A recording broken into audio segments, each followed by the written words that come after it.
Live from New Delhi, you're watching DD India Live, India's voice to the world. I'm Prasar Bharati. Coming up in the next 30 minutes.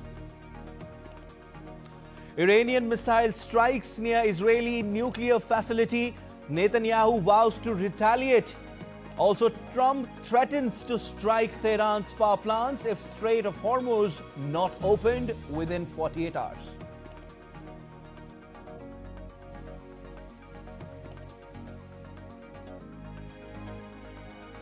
Talks between US and Ukraine negotiators to continue on Sunday in Florida as no breakthroughs to end conflict with Russia achieved.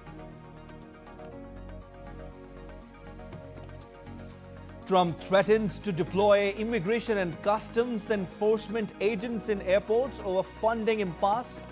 Over 400 officers quit since start of partial government shutdown. Cuba faces second nationwide power outage in less than a week amid a US-imposed oil blockade, leaves around 10 million people without power.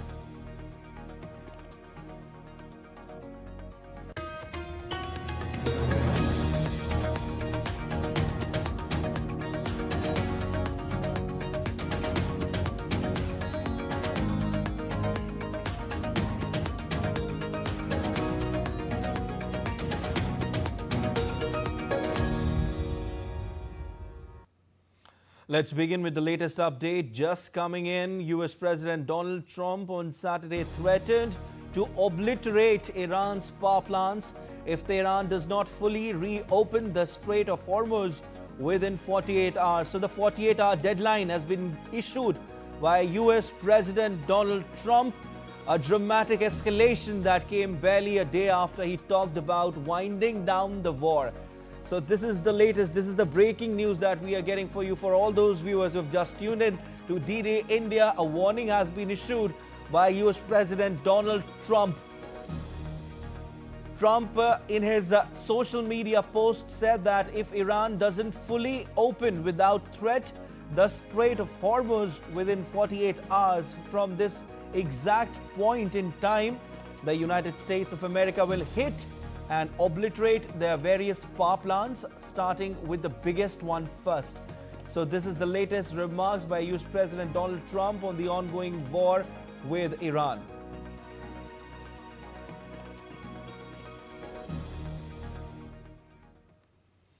The West Asia conflict has erupted into a full-blown global energy crisis, with the closure of a critical oil choke point threatening supply chains worldwide. 22 countries said that they would contribute to efforts ensuring safe passage in the Strait of Hormuz. Here's a report. The escalating conflict in West Asia has plunged the global energy system into a crisis of unprecedented scale. The effective closure of the Strait of Hormuz, a vital artery for nearly 20% of the world's oil and liquefied natural gas, has severely disrupted the global supply chains since US and Israeli strikes on Iran on February 28th. After 3 weeks of intensifying conflict, marked by soaring energy prices, the blockade of key maritime routes, and mounting strain on US alliances, US President Donald Trump signaled a potential shift in strategy. In a post on social media, Trump wrote that we are getting very close to meeting our objectives as we consider winding down our great military efforts in the Middle East. The Hormuz Strait will have to be guarded and policed as necessary by other nations who use it. The United States does not, he added. Trump also slammed NATO allies as cowards for their reluctance to take a more active role in reopening and securing the waterway. The Strait of Hormuz remains effectively closed to most commercial shipping, amplifying global economic uncertainty. In response, more than 20 nations, primarily European countries, alongside Gulf states such as the UAE and Bahrain, have expressed readiness to participate in coordinated efforts to ensure safe passage. A joint statement from 22 countries strongly condemned Iran's actions, including attacks on civilian vessels and energy infrastructure, as well as the de facto blockade of the strait. Earlier, key US allies, including European nations, Japan, and Canada, pledged support for ensuring maritime security. Countries such as Germany and France have emphasized that any military or security measures must be preceded by a cessation of hostilities. Meanwhile, United Nations Secretary General Antonio Guterres has initiated diplomatic efforts engaging Gulf nations and the European Council in discussions aimed at de escalation. He has called for an immediate end to Iran's blockade and suggested that the UN could play a central role in safeguarding the waterway and facilitating a broader peace framework. Despite signals from Washington that the conflict may soon wind down, US Marines and amphibious units continue to be deployed to the region, while Iran has intensified its retaliatory campaign using missiles and armed drones. These strikes have targeted neighboring Gulf states and reinforced the near total shutdown of the Strait of Hormuz. As the conflict drags on, the situation remains volatile, with no clear resolution in sight and far reaching consequences for global energy security and geopolitical stability. Bureau Report, DD India. Two Iranian missiles struck southern Israel on Saturday, injuring more than 100 people, including children, in the most destructive attack of the 3-week war, with Prime Minister Benjamin Netanyahu vowing to retaliate on all fronts. Rescue workers were working at the scene where Iranian missiles hit the southern Israeli cities of Dimona and Arad. Dimona hosts a facility widely believed to be the site of the Middle East's only nuclear arsenal, although Israel has never admitted to possessing nuclear weapons.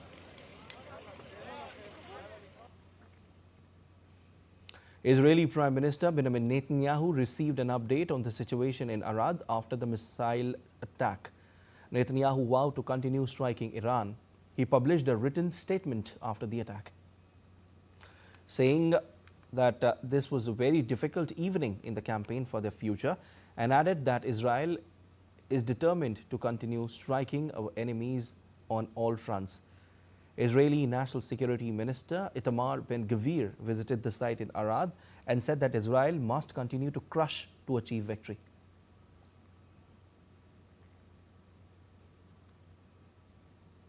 Israel's army chief Eyal Zamir said that Iran had launched an intercontinental ballistic missile toward a US target with a range of 4,000 kilometers, warning that European capitals were within the range of Tehran's long-range weapons, and said that every threat should be dealt with, otherwise it will encourage extremist regimes.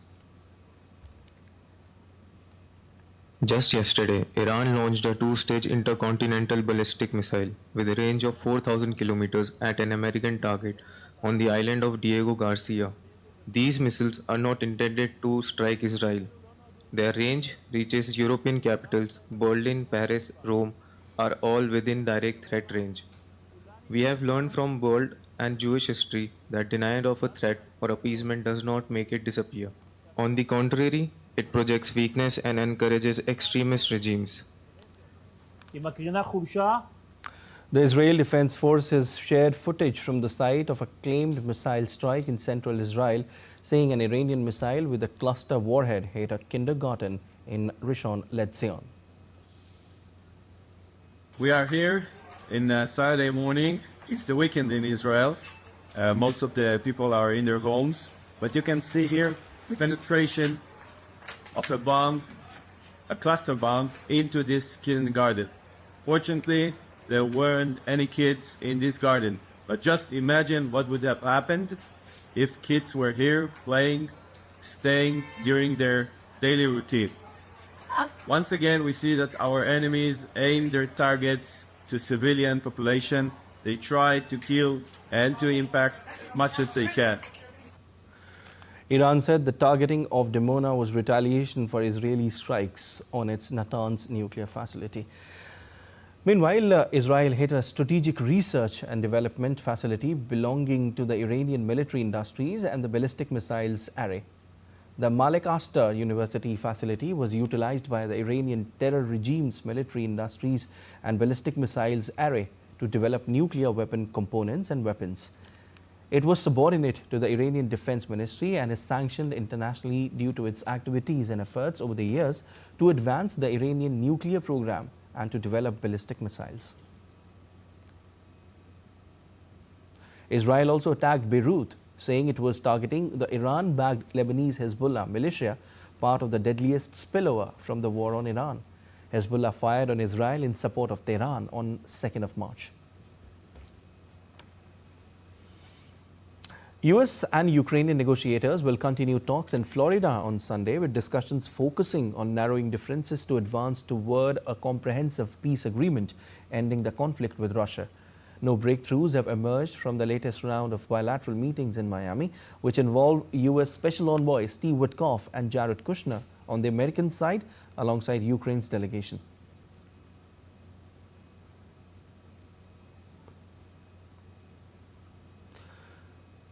US Special Envoy Steve Witkoff said that the US and Ukrainian delegations held constructive meetings. In a post on X on Saturday, Witkoff said, and I quote, "Discussions focused on narrowing and resolving remaining items to move closer to a comprehensive peace agreement." Meanwhile, Ukrainian President Volodymyr Zelensky said that parts of Ukraine were without electricity following Russian strikes as a Ukrainian team met with US officials.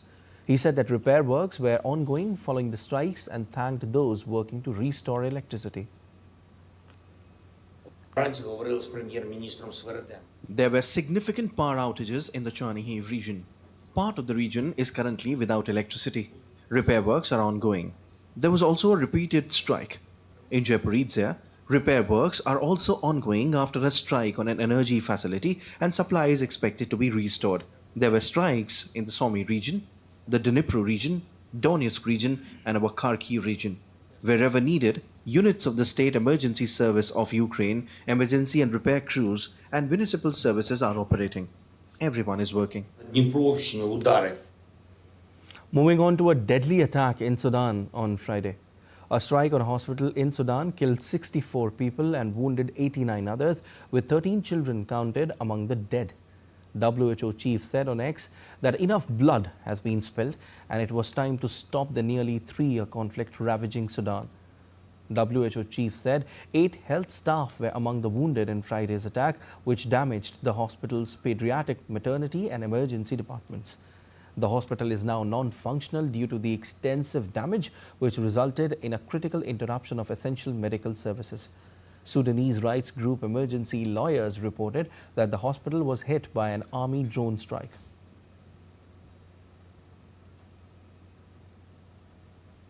The paramilitary Rapid Support Forces dominate the vast Darfur region in western Sudan, while Sudan's army is in control of the east, center and north.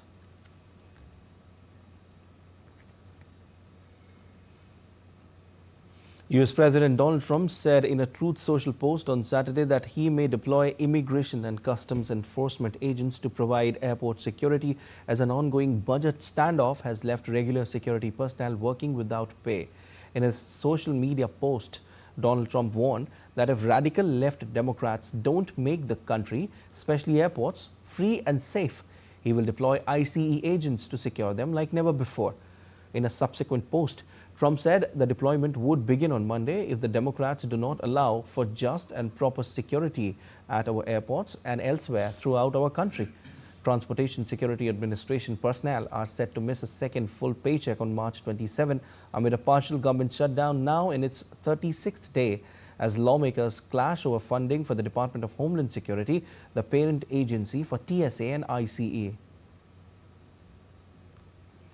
More than 400 Transportation Security Administration workers have quit since a partial US government shutdown that began in February and has left them working without pay. Cuba's national electric grid collapsed on Saturday for the second time in a week amid a US-imposed oil blockade, as the government struggles to keep the lights on for its 10 million people. The power failure was the second nationwide since the beginning of the blockade, with the previous one occurring on March 16. Grid operator UNE announced the outage on social media. US President Donald Trump has imposed an oil blockade on the Caribbean island after Washington deposed Venezuelan President Nicolas Maduro on January 3rd. Venezuela had been Cuba's most important benefactor, providing oil to its close ally on favorable terms. Since then, Trump has cut off Venezuelan exports to Cuba and threatened other countries with punitive tariffs if they sell oil to Cuba. The blackout occurred as an international aid convoy began to arrive in Havana this week, bringing sorely needed medical supplies, food, water and solar panels to the island. No oil has been imported to the island since January 9, hitting the power sector while also forcing airlines to curtail flights to the island, a blow to the all-important tourism sector. Visitors gathered at the foot of Mexico's Pyramid of the Sun, drawn by the spring equinox in hopes of harnessing the energy many believe the event provides. Hours before the archaeological site opened, crowds assembled outside to watch hot air balloons rise against the backdrop of the pyramids at dawn. Attendees later stood near the towering Pyramid of the Sun to observe the sunrise and partake in rituals. The equinox, occurring either on March 20 or 21st and September 22nd or 23rd each year, is the moment when the sun shines directly over the equator, resulting in nearly equal lengths of day and night. The spring equinox, also known as the vernal equinox, signals the midway point between winter and summer.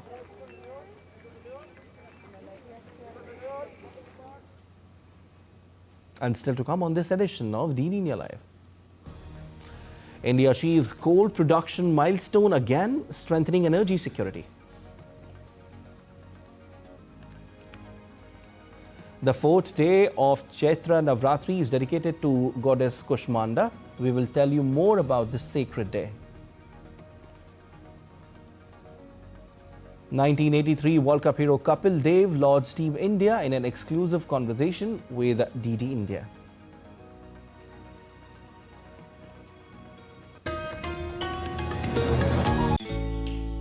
Jharkhand will mesmerize you with majestic nature, rich heritage and colorful culture.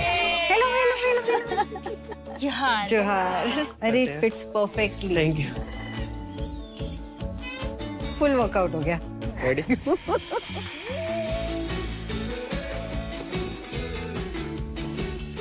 Postcards from Jharkhand on National Geographic.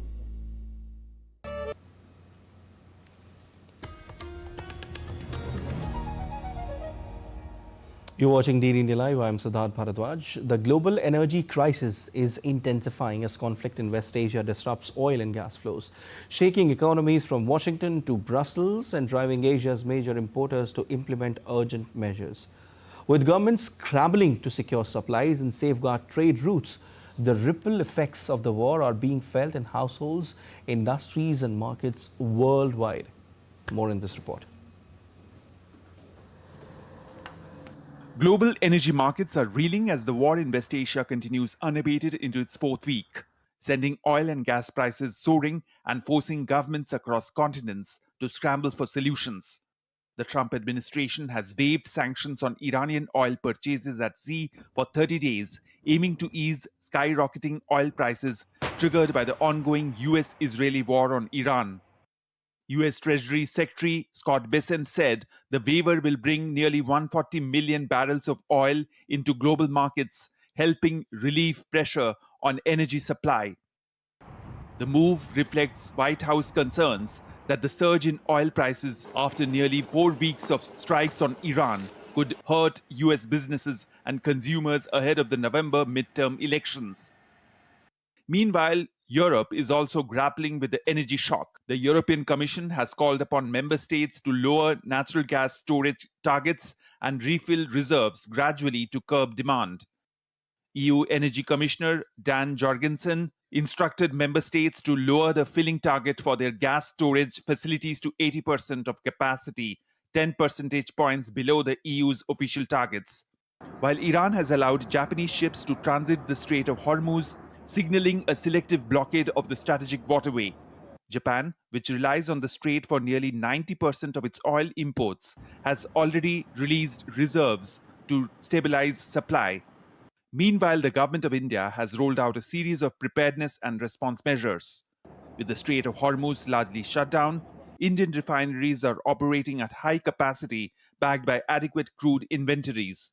Domestic LPG production has been ramped up to ensure households face no shortage. While the Indian shipping authorities are closely monitoring the situation in the Gulf to safeguard maritime trade routes and ensure uninterrupted cargo movement. Rahul Upadhyay's report for DD India. In a major step to ease fuel supply concerns amid the ongoing crisis, the Government of India has increased the allocation of commercial LPG to states. In a letter to Chief Secretaries, Petroleum Secretary Dr. Neeraj Mittal has announced that an additional 20% allocation will come into effect from March 23rd, taking the total supply to 50% of pre-crisis levels. The government has directed that this additional LPG be prioritized for essential sectors such as restaurants, hotels, industrial canteens, food processing units, community kitchens and migrant workers. At the same time, strict conditions have been put in place. Commercial users must register with oil marketing companies and also apply for piped natural gas connections. In a ceremony that marks a defining moment for India's maritime sovereignty, the Indian Navy is preparing to commission its latest stealth frigate, Taragiri F-41, on 3rd of April. The ceremony will serve as a powerful testament to the nation's journey toward becoming a completely self-reliant naval power. As the fourth potent platform of the Project 17A class, Taragiri is not merely a ship. It is a 6,670-ton embodiment of the Make in India spirit and the sophisticated engineering capabilities of our indigenous shipyards. Beyond its role as a premier hunter of the seas, Taragiri is built for the complexities of modern diplomacy and humanitarian crisis. Its flexible mission profile makes it ideal for everything from high-intensity combat to humanitarian assistance and disaster relief. Devotees across India are observing the fourth day of Chaitra Navratri on Sunday with prayers dedicated to Goddess Kushmanda, a revered form of Goddess Durga, symbolizing energy, prosperity and creation. Goddess Kushmanda is believed to be the creator of the universe and the source of all energy. She is associated with the Anahata Chakra, symbolizing love, compassion and emotional balance.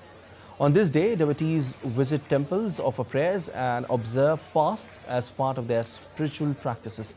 It is believed that worshipping Goddess Kushmanda with sincerity helps overcome fear, anxiety and negativity, bringing peace and well-being.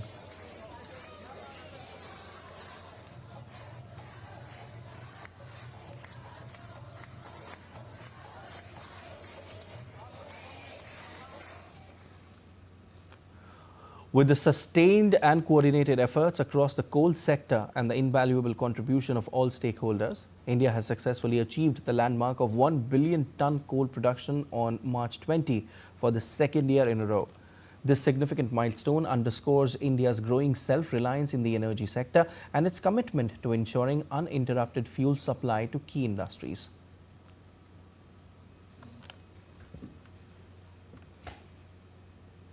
Cricket legend Kapil Dev has lauded Team India for their impressive performances in the shortest format of the game.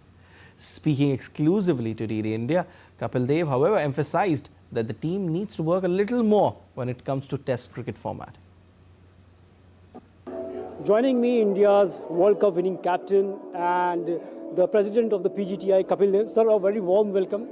Recently we saw India defended the T20 World Cup title and a fantastic cricket in the past few years by the Indian cricket in the shortest format of the game. So how you look this team? Can they continue this momentum in the upcoming tournaments also? Yeah, they should come and play golf. I think that will be wonderful.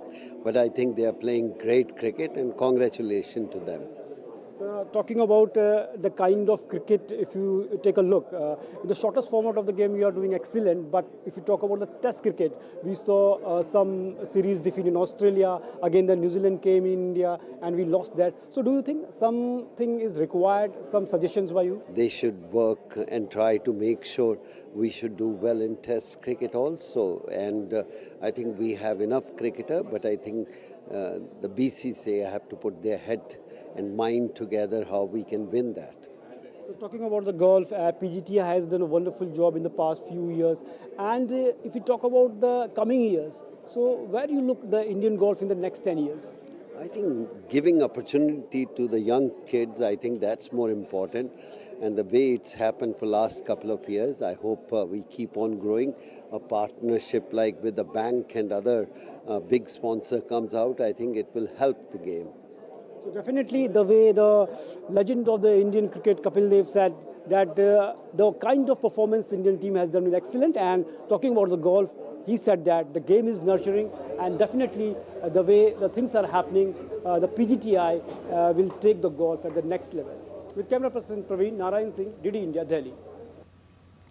That's all for this edition of DD India Live, but let us know your thoughts on the news of the day. For those on the go, you can get all the latest news and updates from India and across the world on DD India mobile app. The app is available on both Android and iOS platforms, and you can scan the QR code on the screen to download now.